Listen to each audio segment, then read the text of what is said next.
Hi friends, आप देख रहे हैं फिल्मी की छुरी। मैं हूं रूना आशीष और चलिए हम बात करने वाले हैं कि इंडियन आइडल जो 12 के जाने माने कंटेस्टेंट्स हैं, कौन कहाँ क्या कर रहा है। यानी 23rd और 24th ये जो नवमी और दशमी का समय है, इतने सुंदर समय में ये लोग क्या क्या कर रहे हैं। कुछ एक इन्फॉर्मेशन मेरे पास और आई हुई है, वही आपसे शेयर करने के लिए आ गई हूँ। फ्रेंड्स, तो पवन एंड अरुणिता तो राजनांदगांव में परफॉर्म कर ही रहे हैं। उनका क्रिएटिव बड़ा सुंदर सा आया है।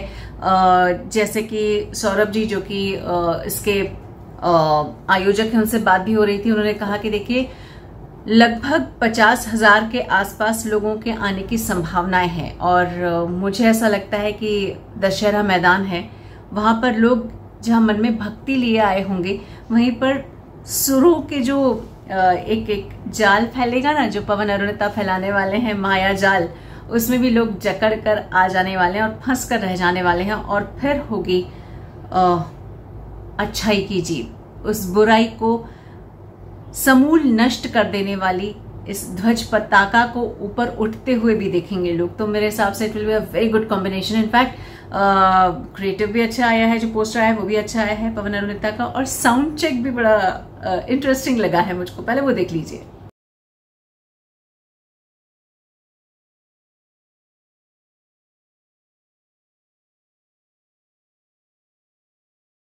फ्रेंड्स, इसके अलावा भी कुछ एक आपके जो इंडियन आइडल्स हैं उनकी इन्फॉर्मेशन मेरे पास आई हुई है। मैं ये नहीं कहती कि सबकी आई हुई है, लेकिन जो आई है मैं वो शेयर कर ले रही हूँ। कुछ और ज्यादा इन्फॉर्मेशन होगी तो मैं वो भी शेयर कर लूंगी, भाई उसमें क्या चला जाता है। तो शर्मिका प्रिया का मेरे पास एक इन्फॉर्मेशन आया है, जो खुद वो भी मध्य प्रदेश में ही परफॉर्म कर रही हैं और सौसर गरबा फेस्टिवल में वो परफॉर्म कर रही है। वो 7 बजे से कर रही हैं। यानी कि मध्य प्रदेश में जहां पर शर्मिका प्रिया का परफॉर्मेंस हो रहा है, वहीं पर छत्तीसगढ़ पड़ोसी राज्य में पवन अरुणिता का हो रहा है। और अब उसी का एक और पार्ट आपको बताना चाहती हूं कि आपके जो दानिश साहब हैं, वो भी इस समय खूब अच्छे से परफॉर्मेंसेस देने में जुटे हुए हैं। मैं बताऊं, दानिश के कुछ 12 शोज जो वो बैक टू बैक किए हुए हैं, ओके, जिसमें से 13 तारीख से जो शुरू हुआ है वो अभी तक सिलसिला चल रहा है। यानी कि 13, 14, ये 15 ये तो हुए ही अलग अलग जगह, कोलकाता, कांडला और कच्छ में। उसके अलावा भुज में ही इनके 9 शो हो चुके हैं, ओके। और 24 तारीख को ये भुज में परफॉर्म करने वाले हैं, गुजरात में। और इसके अलावा भी 1 अक्टूबर को कडापा, 6 से 10 को यूएसए में वो परफॉर्म कर रहे थे और 29 अक्टूबर को वो दिल्ली में भी परफॉर्म करने वाले हैं। यानी कि दानिश जी खूब मजे ले लेके गाना सुना रहे हैं, लोगों को खूब झूमने पे मजबूर कर दे रहे हैं। इनफैक्ट उनके जो अपडेट्स भी आते रहते हैं, वो भी देख के मुझे बड़ा मजा आता है, बड़े अच्छे अच्छे से। इनफैक्ट मैंने उनको कीबोर्ड बजाते हुए भी देखा, उनकी उंगलियां बड़े अच्छे से चल रही थी, एकदम मंजे हुए कलाकार की तरह। तो दानिश यार, I am so very happy for you also. तुम्हारी दमदार आवाज तो पूरी धरती को हिला देने के लिए काफी हो जाएगी। ऐसे हॉर्स पावर के साथ तुम गाते हो, बड़े मजेदार लगते हो।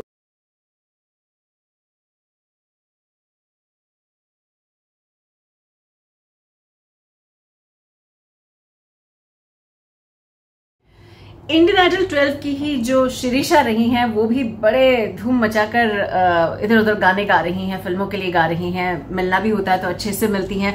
अब उन्होंने क्या किया, विजयादशमी पे तो आप जानते हैं अपने अस्त्रों और शस्त्रों की पूजा की जाती है, तो उन्होंने एक पिक्चर भी अपलोड किया जिसमें वो अपने गिटार की पूजा कर रही है। I mean good thought. वहीं अगर मैं साइली कामले की बात करती हूँ, तो साइली इन दिनों इतनी सारी जगह पर घूम रही है।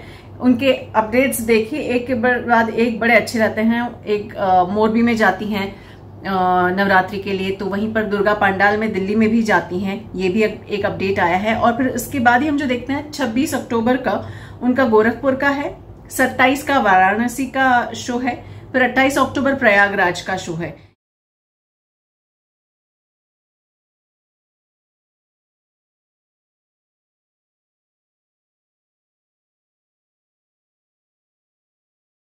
यानी कि आपके जो इंडियन आइडल के ये सितारे हैं ये रुकने का नाम नहीं ले रहे हैं और साथ ही बहुत सुंदर तरीके से इस नवरात्रि और विजयदशमी के समय को मना रहे हैं। आई एम श्योर इतने प्यार से जब आप अपनी कला की पूजा करते हैं, लोगों के लिए समर्पित होते हैं, तो जो देवी माँ है ना एक्स्ट्रा आशीर्वाद देकर भेज देती है। तो चलिए आप भी अपने फेवरेट्स के लिए बहुत सारी प्रार्थनाएं कीजिए कि इनका करियर बहुत आगे बढ़े, बहुत आगे चले और खूब नाम कमाएं। और हाँ यार, पैसा भी खूब कमाएं यार, बहुत जरूरी है पैसा कमाना इन लोगों के लिए। तो भाई मेरा तो आशीर्वाद है, मैं तो इतना ही कहूंगी, अच्छे से करो यार, मजेदार लगते हो देखकर। जय हिंद।